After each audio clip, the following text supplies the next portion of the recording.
Hello? Hello? Oh, my God, this is the Dawg Pound. And I'm Jim Ziegler, the Alpha Dawg, and this is going to be one hellaciously great show today. I've got some of the superstars of the industry on the broadcast today, and including, now I don't know, what number one Honda dealer in the universe, Brian Benstock. What's your claim to fame this month? No claim to fame. I'm just a car dealer trying to navigate uncertain times.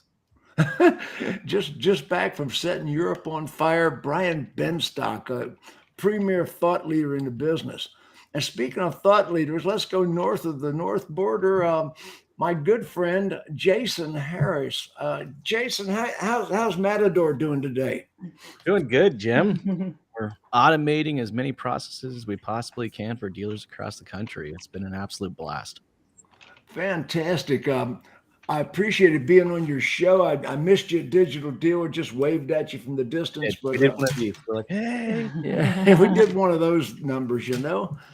And the king of reinsurance, the absolute monarch of F&I products. I used to say the mad Russian, but I don't even breathe that anymore. My good friend. It's okay. You can say it. It's okay. Okay. Max Zanan.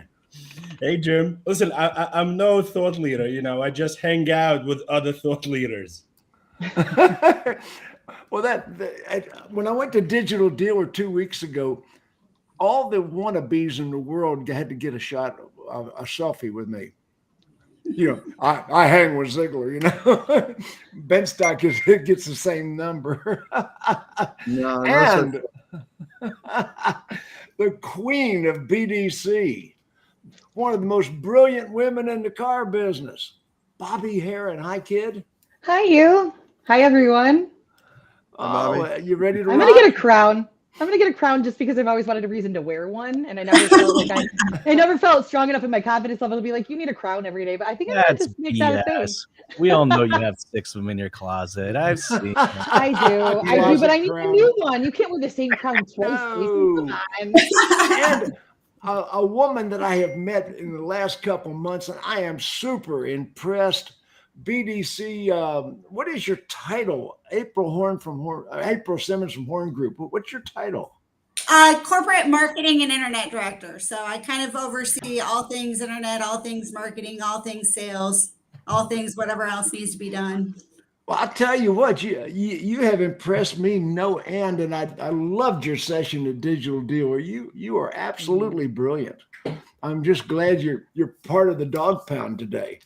Okay, let's get off with the cordialities here, and let's get right into what we're going to talk about. When I spoke at Digital Dealer 3 weeks ago, I have created more buzz in the industry than I initially even intended. I didn't think this was going to be like it was, but everybody's talking about what I'm talking about. And I talked about 20 things a dealer needs to change, a dealership needs to change post-pandemic. It's never going to be the way it was again. If you're sitting there waiting for it to get back to the way it was, man, you're sinking down in the tar pits, eating brown shriveled leaves off the trees. Ain't going to happen. That's thing. I'll tell you that right now. So anyway, we've been following that theme, and I've got some of the slides that I showed them. Bear with me, panel. This is where we're going to talk about today. Here it comes. Well, while Jim's pulling that up, whichever one of you is the popularity I pulled it up contest already. winner, turn your fingers off, guys. Okay. This is one of the things I talked about that really created a lot of buzz, a lot of stir, pissed off some vendors. Certainly others rolled with it. Are your technology vendors outdated and obsolete? Now, what do I mean by that? I go in dealerships and I see managers with their head down in the computer with 3 different screens with 3 different vendors that they don't even talk to each other. I mean, and God love Cox companies, but you don't even talk to each other. Excuse me. And some vendors crash at the end of every month. On the 31st, I mean, I can set Vin Solutions like clockworks. 'Cause sorry, guys. I mean, we joke about it, but why are these vendors crashing? Because they're just overloaded. You know, and some of the vendors are hiring third-party vendors to fill in the blanks because things they can't do. They're hiring video vendors. They're incorporating them into their technology, putting Band-Aids on what they can't do, were never designed to do. So where do we go from there? Let's look at this one. I'm saying you need to consolidate vendors. I'm saying you need to get rid of redundant services. You need to meet with your department heads, dealer general manager, and investigate how to use or not use the vendor's programs. Mr. Dealer, Mrs. Dealer, you are just in love with the representative of the company and you don't know what the hell the company does anymore. You've fallen in love with the representatives. You are not in love with the services or the results or the ROI. So yeah, I know I'm going to catch some shit about that. Okay, here we go. Just a little bit. Yeah, interview new vendors. The gatekeepers are keeping really fantastic people away from the decision makers. Now, Mr. Dealer, if you're too busy, you know, if you need to improve a couple swings on your golf and you can't see the vendors, maybe you can delegate that to another decision maker lower down the food chain.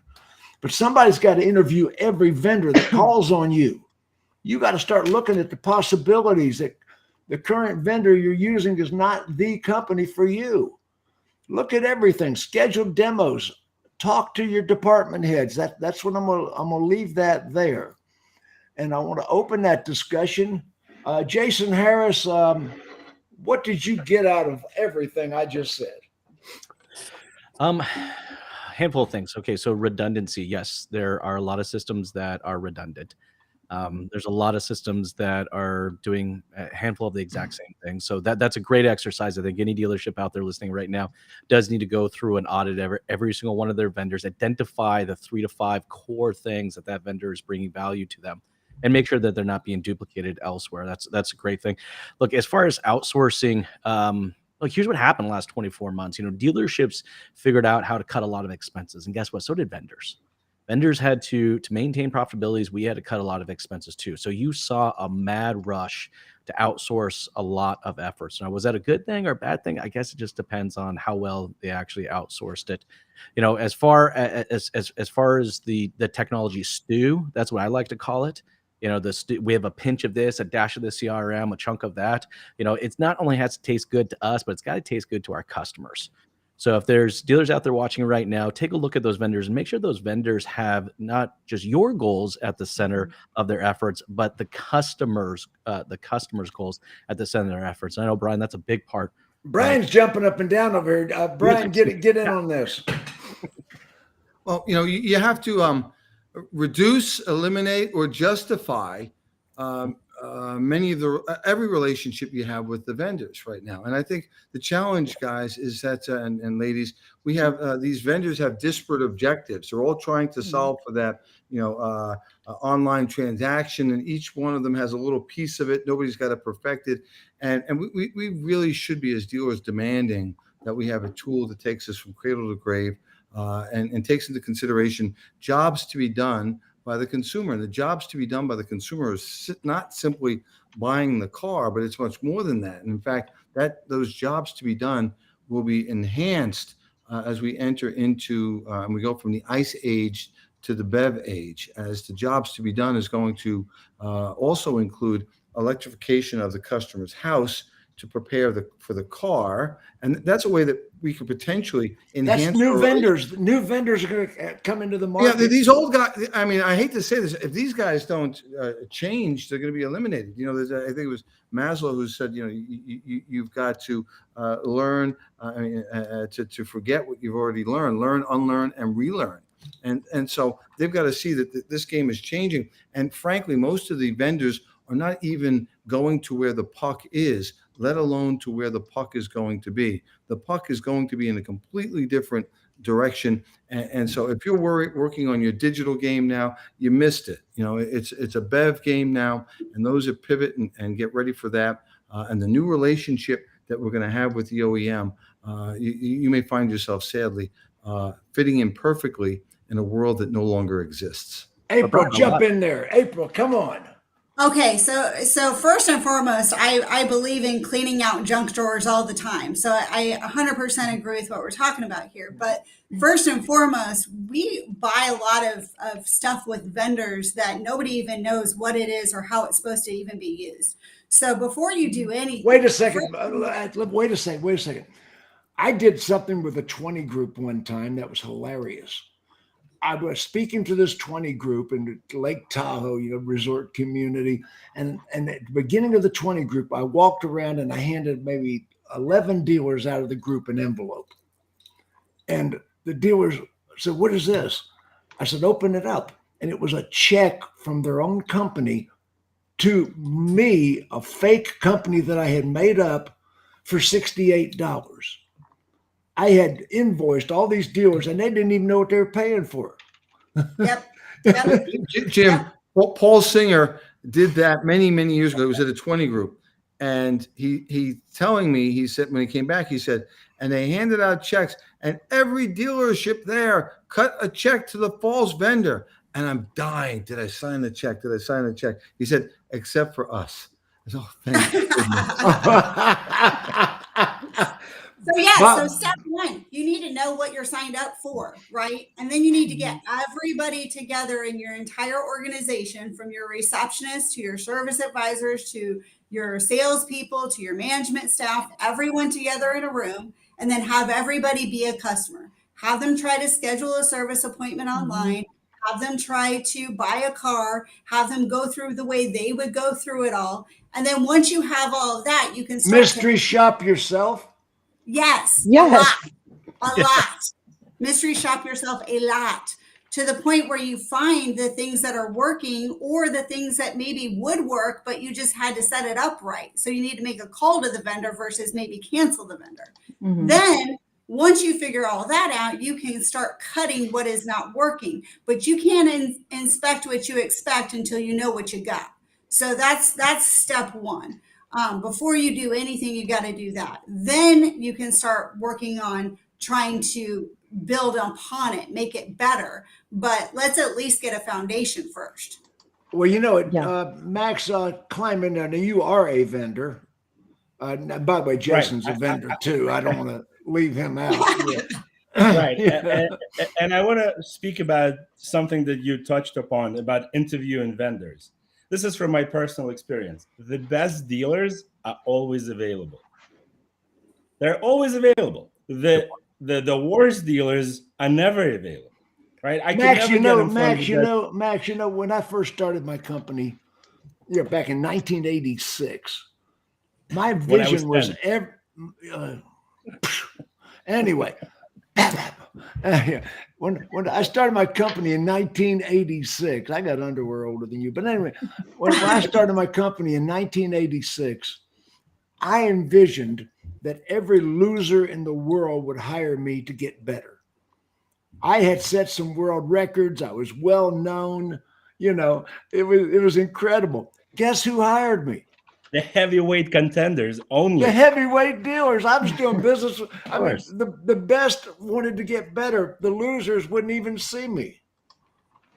Right. That's my point exactly. And another point, not to defend the vendors, but I'll give you a perfect example with X Time.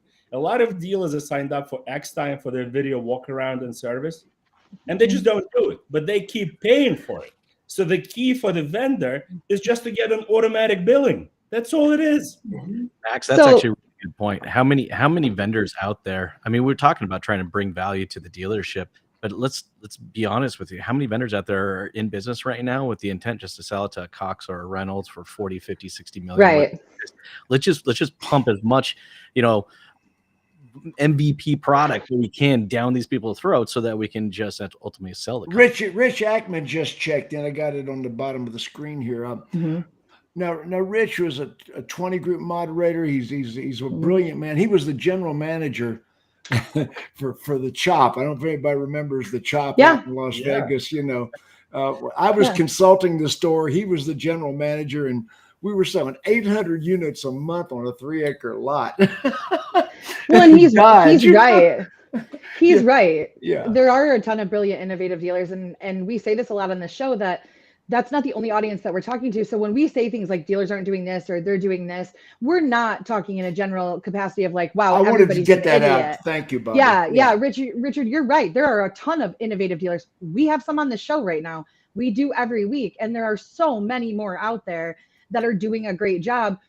Part of that, though, with what we're talking about with vendors, is that part of continuing to do a great job is continuing to reevaluate not only your spend, the onboarding that's used when you do it, the process that's followed. Otherwise, you'll find yourself in the position of, oh, do you do this? This is a great idea. You're sitting at a 20 group, you're somewhere, and somebody's like, this is a great idea. And you're like, how many times do you hear this? We used to. Oh, you don't anymore? Why not? Ooh. Because we went on autopilot and we forgot and we let things just run. And you have vendors out there who are OEM approved, who have packages, like Ford's a great example. Ford's packages, right, have 17 things in them that you don't need, that don't work for your store, but the only way to get the co-op is to do it that way. And so you might want to better. The only way all to of a get the sudden, somebody's co-op. signing up at a meeting somewhere for a product that you already have in place. I know that vendor's Wasted crappy, dollars. but I get co-op. Well, that's and probably that's- true. There's more innovative dealers than I think there are innovative vendors. Agreed. I've looked deep into a lot of vendor code in the past. Yep. There's a lot of crap out there, guys. Just a lot of crap. But you know, hey, if I can sell for $399 a month and it slips right underneath the controller's eyes and they just sign the check every month, or it's automatically billed to the credit card, what do I care? Jason, look at they're all busy creating the what do they call it? The MVP, the minimal viable product. And you know, the people that I know want outstanding. People that I know want world class. And world class is in that rarefied air up there where you're dealing with, you know, with the Chop Tobin or the Galpins or you know, many of the other fine dealers that are out there in the country that just do things completely different. They do things that are, you know, that they follow through on the things they say they're going to do. And for us, I want to have partnerships with the vendors. I don't want vendors. Vendors are like disposable Dixie cups. You throw them out when you're done with them. And I'd rather have partners that have skin in the game. And one example is one of the vendors that we have, our marketing team gets paid per car delivered. And so when we win, they win. And when we lose, Which one is that, Brian? It's Team Velocity, Tier 10. We're paying them per car delivered, and based on also a cost per advertising per car. So there's two metrics that we have in there. And so, you know, in a month where we're not knocking the cover off the ball, they're going to have less return. And so that keeps them in the game. And then we're working together on the same objective, right? It's not they're working on their objective, which is to, you know, get a big enough audience and then sell it to a company. It's really to help us do a great job. And when they focus on doing that, who is Team Velocity? It's Dave Boyce and Sean Wolfington's guys. We've been with them for since 2008. And so, you know, I put all my eggs in one basket, carry it carefully. But we have those types of relationships with our key performers, you know, that we're going to hold them accountable. And when we win, we all celebrate together. We're doing business with Central BDC down in Florida. We've got they do a great job. I got some good reports on those guys. Yeah, you know what? They're like maniacs, crackheads on the phone. They just call, and I mean that in a great way. You know, the intensity that they bring to the game for us is super. And, you know, when you ask yourself how many customers are you going to call a month, and the number for us is 10,000, and you know it takes 2.5 calls to get a contact. So that's 25,000 calls. That might overload your existing BDC. So some of the stuff. I mean, you've got to build it to the math. And I'm really not committed to hiring 100 people in the BDC. We have a healthy BDC, but some of the those calls that we can make in mass and then follow through on the appointments, we outsource. And you know, it's a great partnership. When we finish anything less than first, I hear from the CEO of the company and says, you know, we're going to make sure we double up our efforts next month. And so those are the kind of relationships you want with vendors, if it's possible. And there are those out there. You know, you want them to have skin in the game. What about new vendors, April? What have you seen on the horizon? And it's okay to mention a specific. I mean, I'm not endorsing or putting. We'll put some down, but yeah. Well, one of the things, first of all, is that I kind of disagree with, which is to talk to every single person who knocks, because quite frankly, I couldn't do anything else. It would take Well, up somebody should talk to them. I didn't say the decision. You got to have a gate person out there, right? You got to have a gate But person to screen. you have to have a strategy too. Somebody right? has to talk to them. Somebody needs to look at everything that's coming in the door. Correct. But one of the things, I think there's a lot of value to things like a LinkedIn out there, though, where you have a lot of people with expertise, not just us on this panel, but there's a lot of other people out there. And so once you've isolated your pain points, right, or something that you feel like is not working as well as it should, you know, rather than turning to a list that the OEM provided you or talking to every single person, reach out and ask what the top 1% of dealers are doing. Ask them. April. That's the first Jim thing. asked you for a name. Name a vendor. Name a Name vendor. a vendor. I'm going to Name throw a a name vendor. out there for discussion. Techion. Techion, I think, Okay. is doing a lot of things right. What do you guys think about Techion? Okay, Techion right now, I'm nervous about. Okay, Techion scares me. Techion scares me.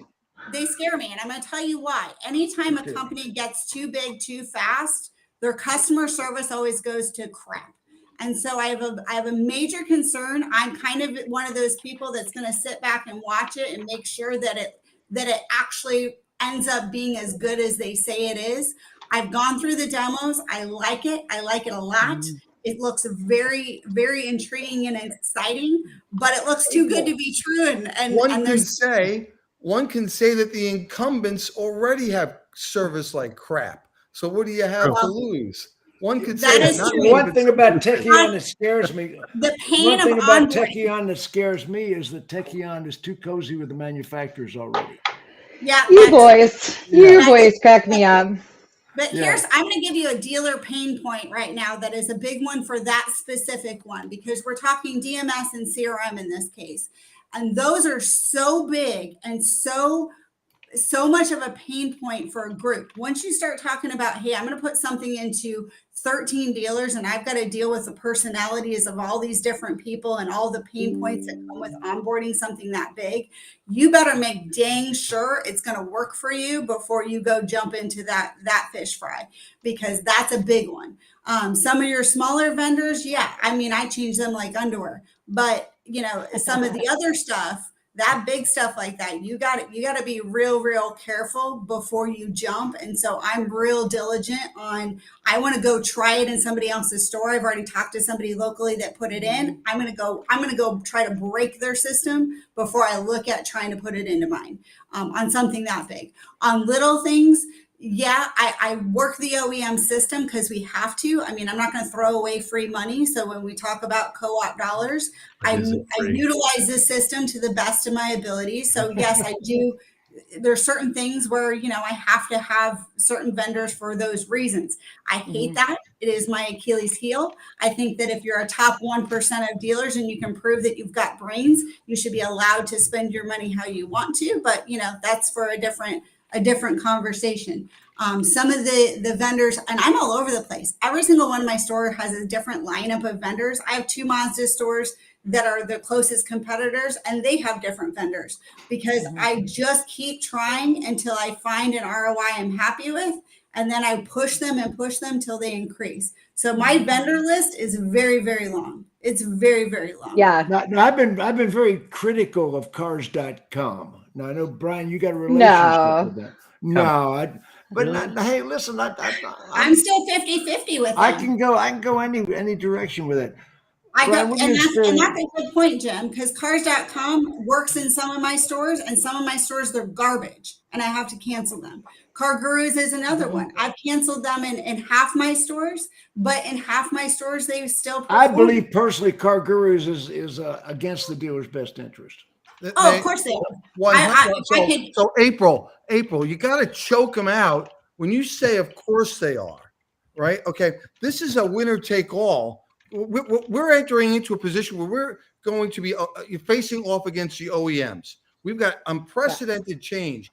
And if you're not with me, you're against me. And, they started out great, $200, put all your inventory there, sell lots of cars. Then 2,000, then 10,000, then 20,000 with no justification because they could.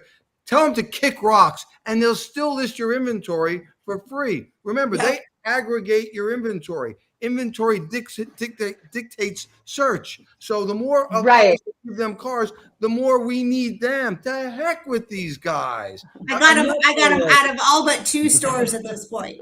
I got them out of all but 2. So You know what, and that though, was a money. Kick rocks. That's the word track. You got to jump in there, Jason. No, you know what? I think a lot of times we end up choosing vendors for us, but not for our customers, and I see that happen a lot, right? System for my team. Well, you're honest with you, right? What is the best for the customer? Yeah. Make that decision. Work backwards towards defining the team that's going to actually execute on that piece of technology, and shit gets really real. Yep. Hey, Max, Jake, what do you when think? it comes to used Max? cars, You know, guys, I think providers? my favorite vendor right now is Revolution Part, right? Because dealers, don't have enough inventory, and there's no need to talk about digital retail when you have 5 cars on the ground, right? Sure. But fixed stops, and I'm a big believer in fixed stops, is what going to save the dealer down the road, whether it's the OEM, whether we're going to enter a recession or a depression. And if you really want to master digital retail, you start with your parts department. And Revolution Parts, and believe me, I don't get paid for saying it. I'm not endorsing them. I just love their product. Revolution Parts allows you to sell the entire parts catalog online. They help you distribute that feed into Amazon, into eBay. You can even make money on shipping, right? So any dealer that's ignoring fixed stops in this inventory shortage environment is not doing themselves any favors. We're talking about all the and vendors. it's not like Max, we're talking about every kind of vendor there is, Max. I'm talking about uniform vendors. I said technology, but anybody that you're paying money to should be audited. If I bought a dealership today, job one is to fire every vendor. I just bought a new dealership. Nobody's coming along for the ride. Everybody's got to re-interview. Not to interview every vendor. Yeah, interview every vendor, right? I'm gonna fire every vendor figuratively and re-interview every vendor. And I'm also gonna check out, and I own a web domain right now, findoutwhatotherdealerspaid.com, because TrueCar was so interested in telling the consumers what other consumers paid. Let's find out what other dealers are paying the vendors. Because look at Jason. Jason's over there. Right. Find out what other. You've heard of the Guillory Institute, yes? Yes. And the Guillory will do just that for DMS purchases. And the first time I used them was probably 17 years ago. And, I thought I was a pretty good negotiator. I thought I had a pretty good setup. And those guys were able to save us hundreds of thousands of dollars on our DMS contract. And they didn't say, this dealer paid that, but they could say, hey, here's the best in class. Here's the lowest price that they're paying. And we were able to really make much better decisions. And so your thought about what other dealers are paying, I think is a pretty good one. And I would add to what Max is saying. Max, I think you're right with very low inventory that online digital retailing has taken a back seat. And I think that's the big problem because, the barbarians are at the game while we're, in profit coma right now as dealers. The Apple out there and Polestar and many, many, many other electric EV manufacturers from China are coming in, and they're going to be all online. And then we're going to find we're playing catch up in our own industry. So, I do think that now the time to repair the roof is when the sun is shining, and profit-wise, the sun is still shining. So I think now is the time to enhance and perfect our online retailing in all departments, in all profit centers, new cars, used cars, parts, service, to make sure that the customer can visit and have your dealership visit them by accessing us on a cell phone. But Brian, let me ask you a question. Brian, how many cars are you delivering off-site to a workplace or a home? I'll give you a great number. We just reviewed this. We started pickup and delivery for service in 2017, March of 2017. And by August, we were picking up 600 cars a month. No, that's not great. A year later, that was 1,900. A year after that, it was 3,000. To date, from 2017, it's 153,000 customer cars and generated over $53 million in profit without the people having to come to the store. So, I think, Max is spot on when he talks about focusing on fixed. Please don't do it, Hubert. Please don't. I think that's a great place. Thank you, that's a Brian.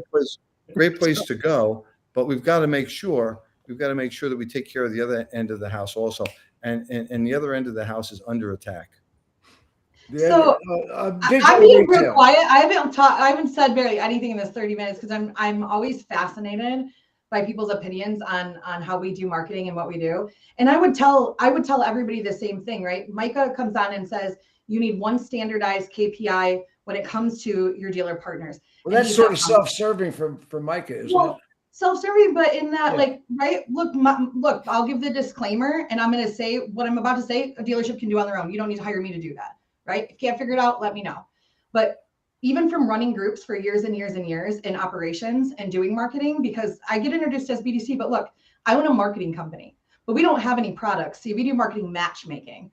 We take a product and we pair it to the dealership for what they're trying to accomplish and what processes and people they already have in place. And that is the key, people. You go to a 20 group, you go to a convention, you go to a meeting, and everybody's like, oh my God, this works so good. We're just slaying it. Because who's going to walk into a meeting and be like, dude, we kind of suck, right? Yeah, we got this product, we think it works, but we're not doing it right.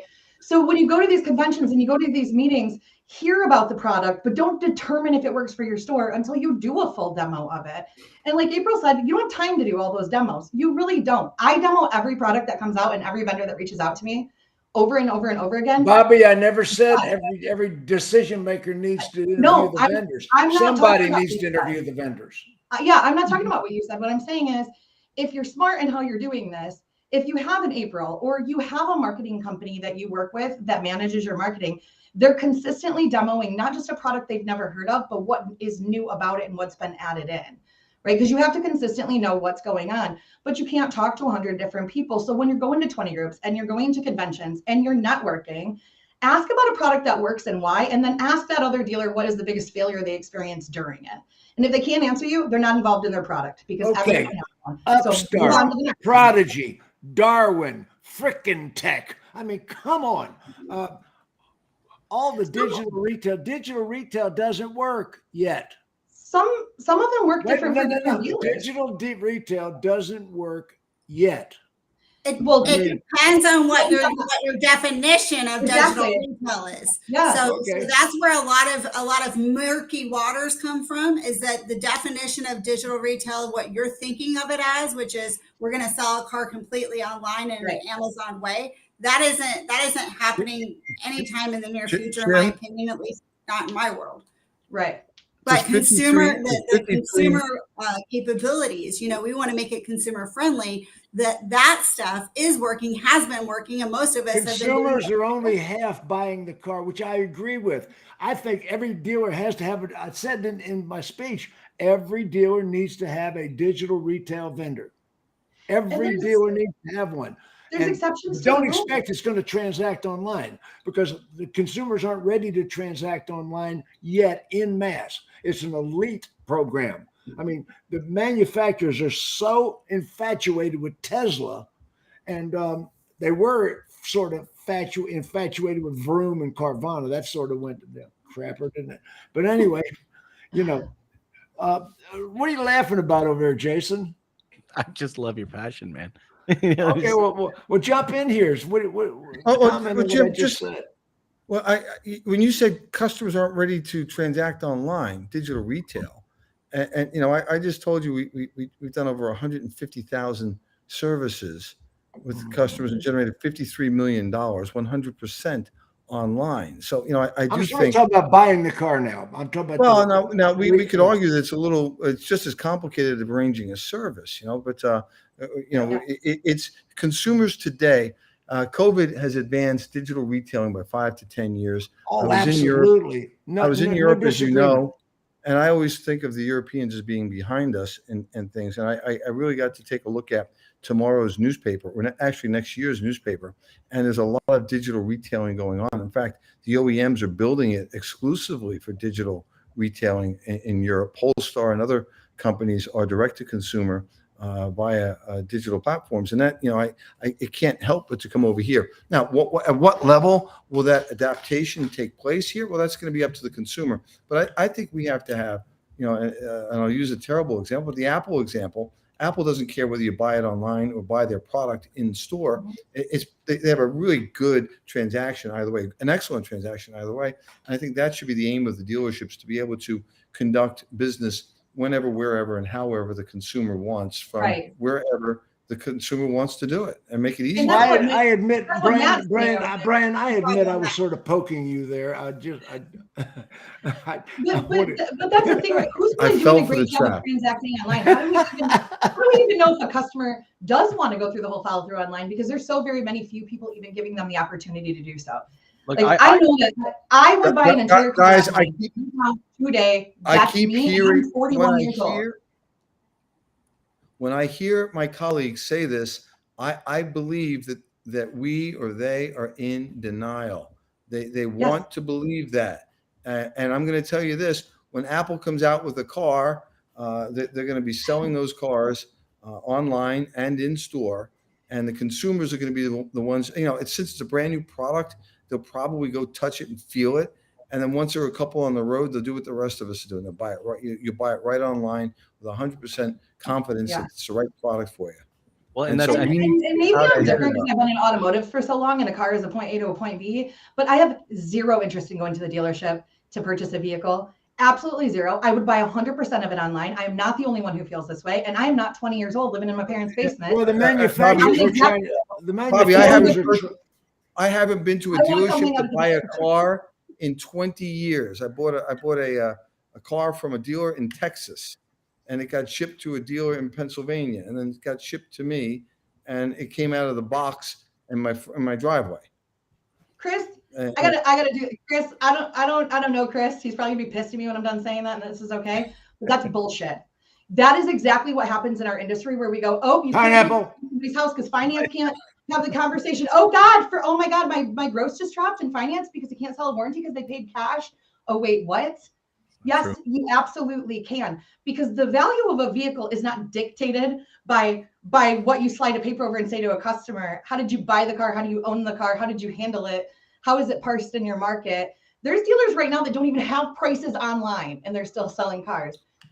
Listen, everybody does it different, but there are all different kinds of customers. And while there will always be customers that want to come into the dealership. You got him backing up now. You know what? Jim, I'll back it up. I know what you paid for your iPhone. You got a fleet price. You paid full list each and every time. iPhone 1, 2, 3, 4, 5, 6, 7, 8, 9, 10, and 11 and 12. And if you have the 13, you paid full list each and every time online. Every time. But we believe that stuff, that if we do something different, we're going to lose out on the control that we have. And that is not true. There is a subset of buyers that people are missing. Carvana and Vroom couldn't even came in and tried if we would have just listened to the customer. Bobbie, we're going off on a side subject. We only got so much time. I don't want to go there. I get it, but okay. Then going back to vendors. I want to stay. I don't want to go into gross, and I want to stay right on digital retail right now. Let's talk about digital retailing. Digital retailing, that's funny, but did we skip the step about digital shopping? I don't know. Yes.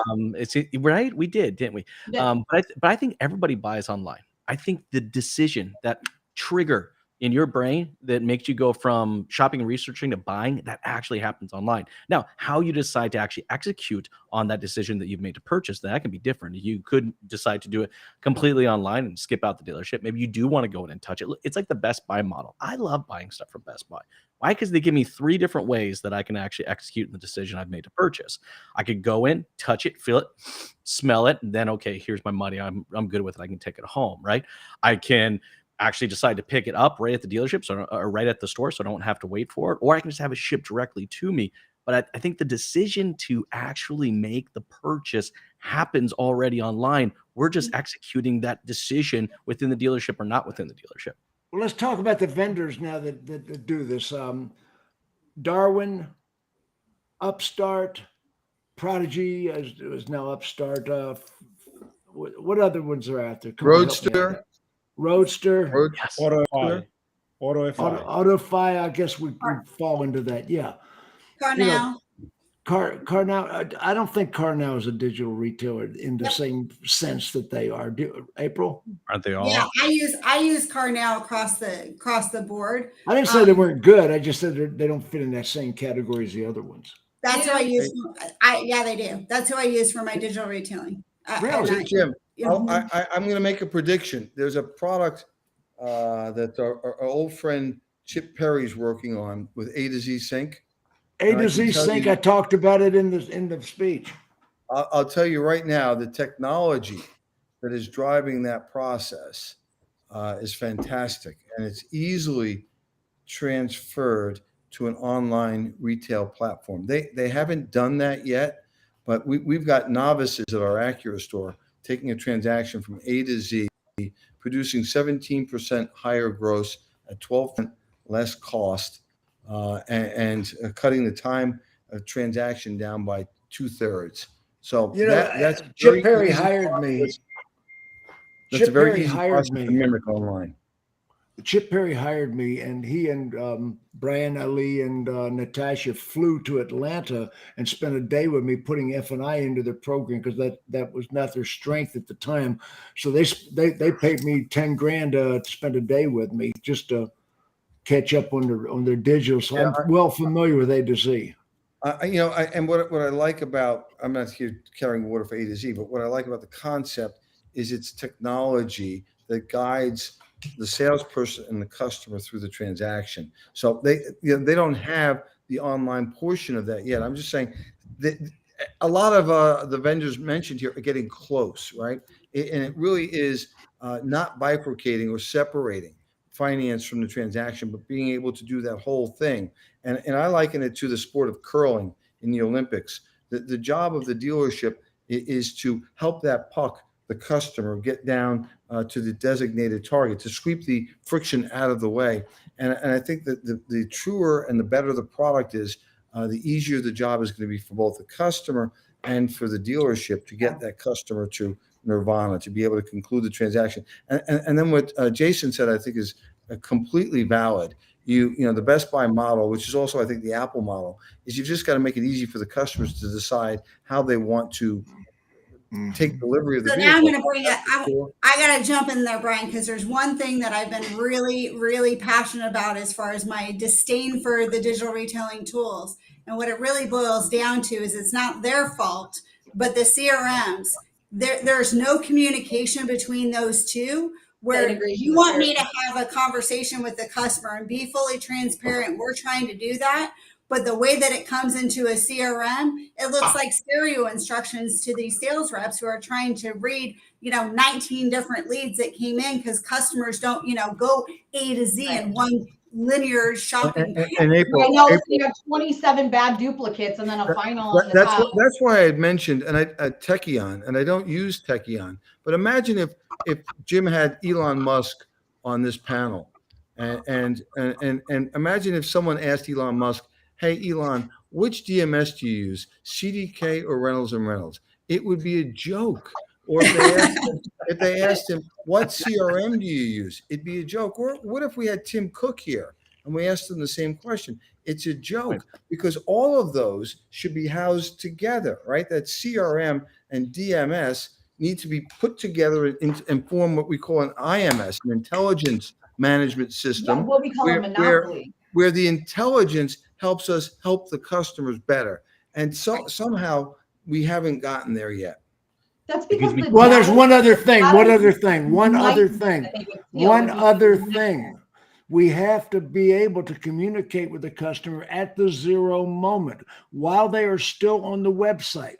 When you're in the decision making, the first time that customer pushes a button, first time they land on a specific vehicle, we need to have a button that says, "Would you like to communicate with us right now?" Video like Zoom, all of a sudden we're talking to the consumer with video chat right now And, There and, are the, products and for the person that does that also has to have the ability to maneuver through the website, like I was just screen sharing a minute ago, where Jim, they Yeah. can actually, The yes. problem with you're talking Wi-Fi about a is single censorship, though. source That's the of problem. truth. The single Yes, source of truth. yes, For that. yes. Not multiple truths. There's only one truth, and you need a single source for that truth. You can't be getting a Yes, piece of the truth yes. from here and a piece there and a piece there. Single source of truth. An IMS. Adam Ross is making some great comments. on I know. this. I love Adam Ross. Hi, Adam. So What's I up, just Adam? want to throw something out there. Two things in what we're saying, right? One, okay, yes, we need these tools to be able to communicate properly. So vendors, get your shit together and go sell your product to the CRM so they'll integrate it.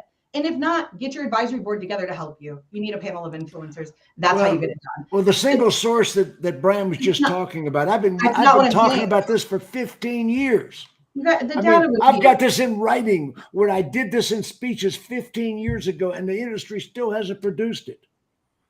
Well, look at what you guys just said about Cox in the beginning. If everybody owns the same product and it goes through an ISM, Brian, do you mean that you think one person needs to monopolize and own it, or do you mean that they need to integrate and collaborate? Because those aren't the same thing. They'll never integrate and collaborate because they have disparate objectives. They all want to be your single source. And so the APIs, they don't play nice together. But I think that if Apple, if when I log on to Apple, I think that they have everything they need to know about me in every transaction I've ever conducted with Apple available at the ready.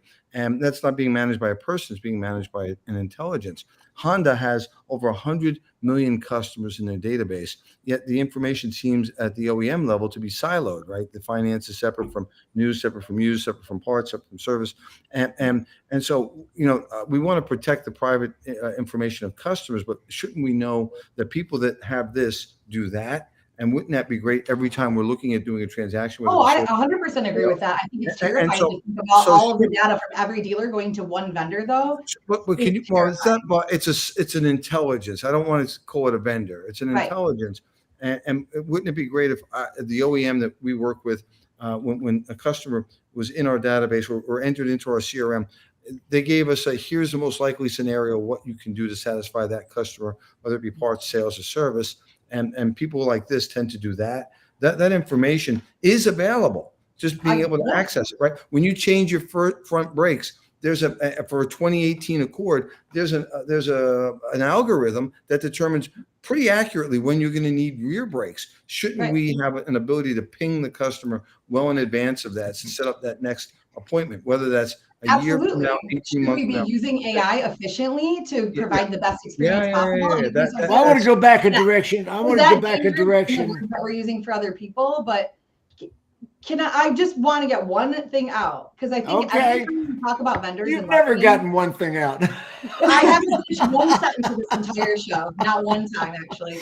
It's always fascinating to me with our audience and with our panel that anytime we decide to talk about vendors or marketing, it always goes to digital retailing.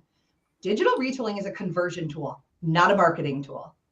Let me say that one more time for the crowd in the back. Digital retailing is a conversion tool, not a marketing tool, at least as of how it stands now. Now, some of those companies provide marketing components that will use an algorithm to bring a customer back to you. But there are way better, way less expensive, and way more effective ways of doing that, especially if you're going to use a digital retailing tool so that you can land them there. See, that's the magic of a vendor in marketing is, where did you start? What was the journey? Where did they go? And then how do you handle it when they get there? That's the magic bullet. And if you're not doing all of those things, it's not going to work to the level that it should. I love messing with Bobbie. Hey. I know. I think everybody likes messing with. Hey, you know what? I'm gonna back Bobbie up on that one because I get it a lot when we start going through ROI now and stuff. They're like, hey, can we buy some more of those leads? I'm like, that's a conversion tool. That's why we look at our Google Analytics over here to see what actually drove that traffic over to this. So yes, I 100%. Brian brought up something a minute ago about A to Z sync, and I don't want to go away from that right now. A to Z sync, where the salesperson apparently handles the deal from handshake to taillights, does the F&I and everything. Well, I was adamantly against this for years. There's videos online of me teaching Foursquare, for instance sake. You know, I mean, million views, and some of them are recent. So what I'm looking at right now is A to Z Sync still has managers in the background, ghosting the entire deal. That's what won me over. They didn't eliminate the managers. The managers just ghost the entire deal in the background. The customer doesn't see the manager's participation in the deal. And, you know, I advocated years ago that I like the CarMax formula better than the A to Zinc formula, A to C Sync. CarMax years ago, and I have this in writing 15 years ago, that we should go to that, where the salesperson takes the customer to a point, introduces the customer to a manager, and the manager in one sitting with one menu does the entire transaction on the computer, signs up everything in one sitting. Okay, more managers. Let's let you got a capacity issue there, Jim. You got a capacity issue there. I think A to Z has evolved from that model. You're basically talking line or closer, and and that's effective. But A to Z Sync gives me 17 people that can conduct a transaction on my accurate showroom floor from like you said. Who types up the paperwork and does the physical signing? Salesperson. Okay. And you eliminated the bottleneck. You eliminated, and they want to get on to the next transaction. So you've got a built-in speed factor there. And I was against it, but I was trying to anticipate, as Gretzky said, where the puck is going to be in the future. And if I'm looking at Apple as a primary competitor, it's hard for me to see Apple having TO managers, gate men, delivery coordinators. I don't see that. I don't either. So I taught it at one time. And I think that there's when Chip Perry got involved, I became interested because there's a lot of smart with Mr. Perry, and he's I think he's got a lot of that stuff right. So it's something that we started out with on one team, one of 4 teams on a showroom floor, then 2, then 3, then 4, and I believe in show me, don't tell me what it can do, and it proved out in the Acura store, and we're going to migrate it to the Honda store. And I sort of figured. I've been reading some of the things you wrote, and I see that Chip Perry hired. When we've got a delta of 29% increase in net per transaction, when you look at 29% of the gross that a store the size of our store is bringing in, it's pretty significant. And so, if we can get anywhere near the productivity there, we're gonna have a really good outcome. Chip Perry hired me 30 years ago. When he started autotrader.com, he hired me to train his field crew how to sell to dealers. If you could imagine. I have to make a quick point about CarMax. I think what made CarMax successful, the fact that they didn't come from car business. These guys came from Circuit City, with a clean slate, trying to figure out how to compete with car dealers, and they didn't do it the way car dealers are doing it.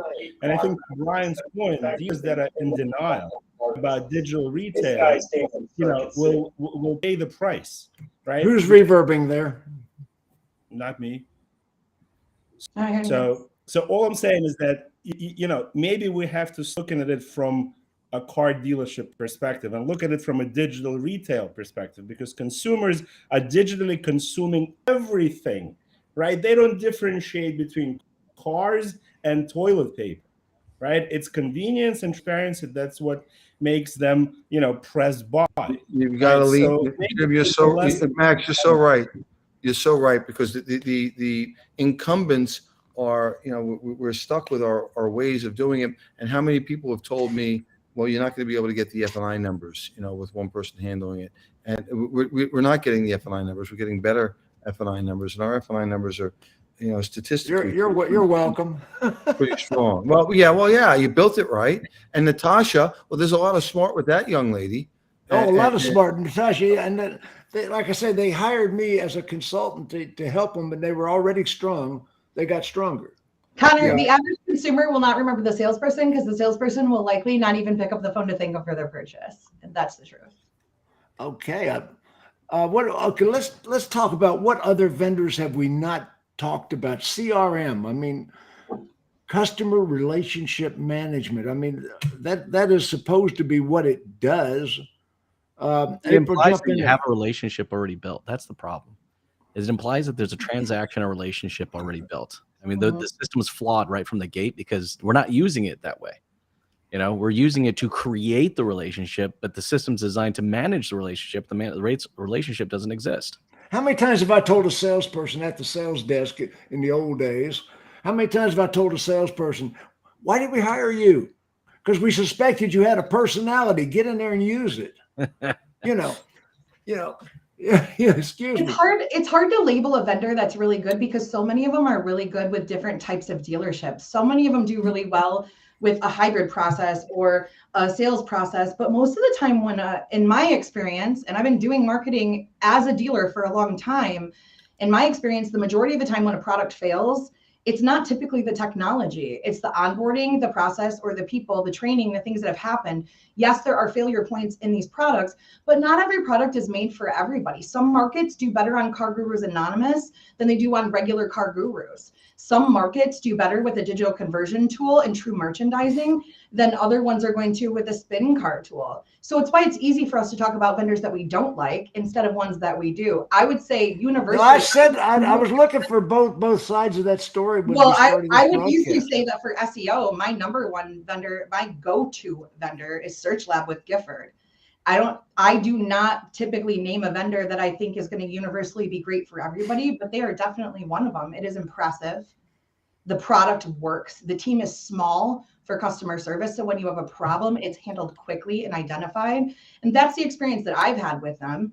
But in terms of naming other vendors out there, I could name a lot of consultants I think do a really great job and a lot that don't on helping a dealer come to terms with it, because a lot are smaller boutique style dealers that aren't large, that don't have the internal capacity to do that. But I struggle with it with the vendors because I've watched them do a great job or a shit job. Hey, Bobbie, remember the things that made an eLeads great? It was Hugh Hathcock.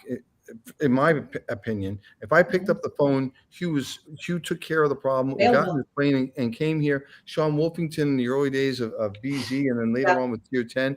David Spisak with a reverse risk.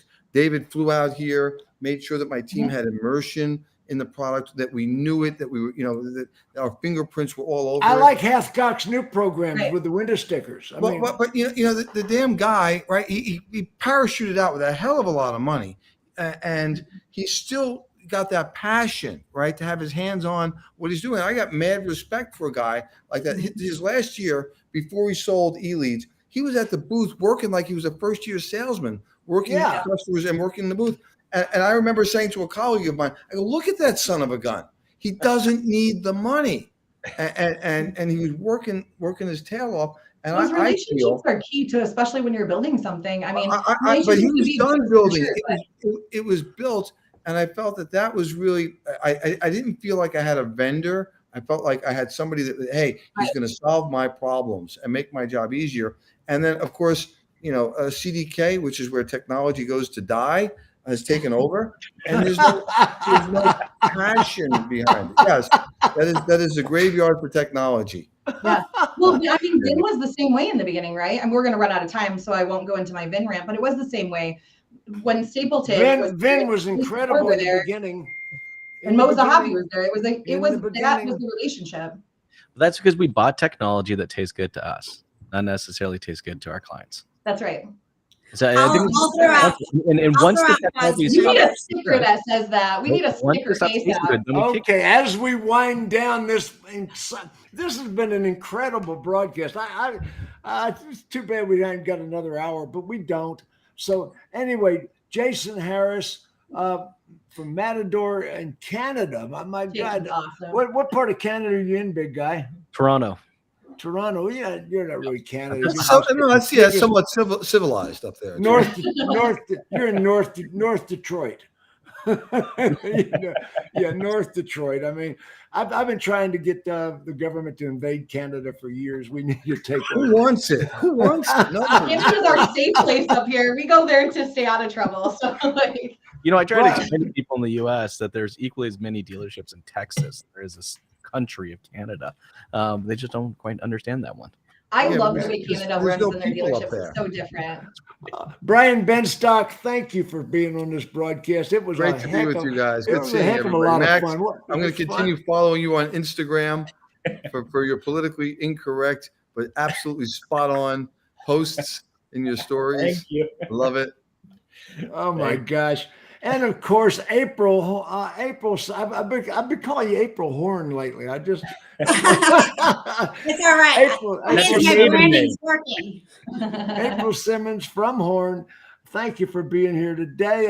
Bobbie, always great to hear from you. And your enthusiasm is incredible in this Thank show. you. I just love what we did. Well, listen, everybody. Oh, by the way, Max, you did a good job as the resident contrarian. Thank you. Jason, let's get together for a podcast, brother. Absolutely. I'll reach out. Later, guys. Bye, guys. Bye, guys.